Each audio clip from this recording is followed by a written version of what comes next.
അങ്ങനെ നീണ്ട കാത്തിരിപ്പിനൊടുവിൽ നമ്മുടെ താമസക്കാരെത്തിയിട്ടുണ്ട് കേട്ടോ.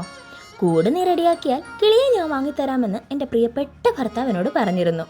അത് കേട്ട് കൂട് റെഡിയാക്കിയിട്ട് ഇപ്പോൾ 2 മാസം ആവുന്നേ.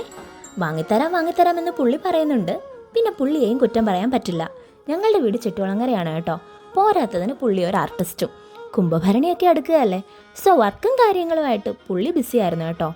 പിന്നെ എൻ്റെ ഒരു സാറ്റിസ്ഫാക്ഷന് വേണ്ടിയിട്ട് പെറ്റ് ഷോപ്പിലൊക്കെ വിളിച്ച് കിളികളുടെ റേറ്റൊക്കെ തിരക്കുമായിരുന്നു. ഒട്ടും പ്രതീക്ഷിക്കാതെ ഒരു ദിവസം രാവിലെ വണ്ടി ഇങ്ങോട്ട് എടുക്കുക, വേഗം പോയിട്ട് വരാം, ചുറ്റുവളങ്ങര വരെയാ പോകുന്നതെന്നും പറഞ്ഞ് പുള്ളി പോയി കേട്ടോ. ഞാനും കാസിയും സ്കൂളിൽ പോകാനുള്ള തയ്യാറെടുപ്പിലായിരുന്നേ. പുള്ളി തിരികെ വന്ന് ഈ കവർ എൻ്റെ കയ്യിൽ തരുമ്പോൾ ഇതിനകത്ത് ആദ്യമേ എന്താണെന്നൊന്നും മനസ്സിലായില്ല. പിന്നാണ് സംഭവം കത്തുന്നത്.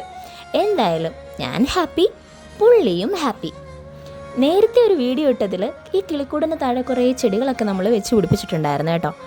അത് എത്രത്തോളം വളർന്നെന്നൊക്കെ ഞാൻ ഈ ഒരു വീഡിയോയിൽ ആഡ് ചെയ്യാമേ. അപ്പോൾ ഇന്നത്തെ വിശേഷം ഇത്രയേ ഉള്ളൂ. വീഡിയോ ഇഷ്ടപ്പെട്ടാൽ സപ്പോർട്ട് ചെയ്യുക. താങ്ക്